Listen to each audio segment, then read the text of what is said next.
Basically, I love to eat, and so I thought it would be a good idea to learn how to cook.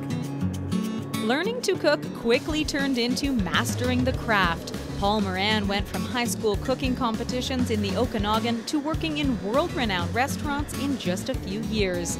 At the age of 26, he's now the executive chef at Nita Lake Lodge. It's nice to be part of the community of Whistler. There's a lot of great chefs and a lot of amazing hotels and great restaurateurs. So it's kind of nice to be able to come in, do something a little bit different and sort of start to make my mark on the community here. His ingredient-driven, vegetable-forward menu shares creations from around the world. His root celery ravioli is hand-rolled every day, inspired by his time in France, altered slightly to be made with only local ingredients. We roast it in a sea salt crust, and once the celery root is cooked, we take the meat out from inside of the celery and we mash it up just like you would mash potatoes, but all by itself. The ingredients for this dish come from within 30 kilometers of the restaurant. The celery root filling means no cheese or added salt, and the only butter is Pemberton hay butter.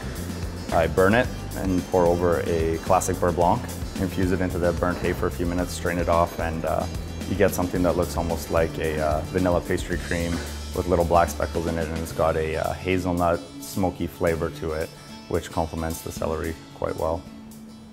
After cooking in some of the finest restaurants from Montreal to France and even Dubai, Moran put his experience to the test, entering one of Canada's finest culinary cook-offs.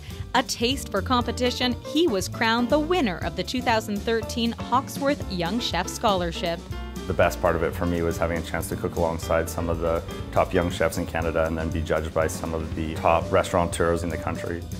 Fresh from a stage at the renowned Pujol in Mexico, he's now back to his West Coast roots, bringing with him international flavor and flair. The executive chef put his mark on the menu at Aura only weeks after starting, adding dishes like the Latin-influenced ají tuna tostada.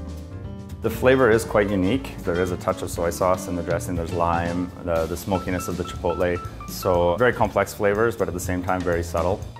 Even his sweet treats have roots, like the green sorrel sorbet with raspberry meringue influenced by his time in France. His culinary journey has taken him around the world, but no matter where he's cooking, Moran is focused solely on using local ingredients and sharing his passion for food and flavor.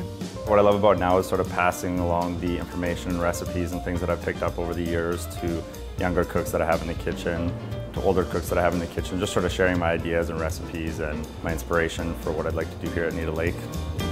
From Whistler, I'm Heather Butts for Shaw TV.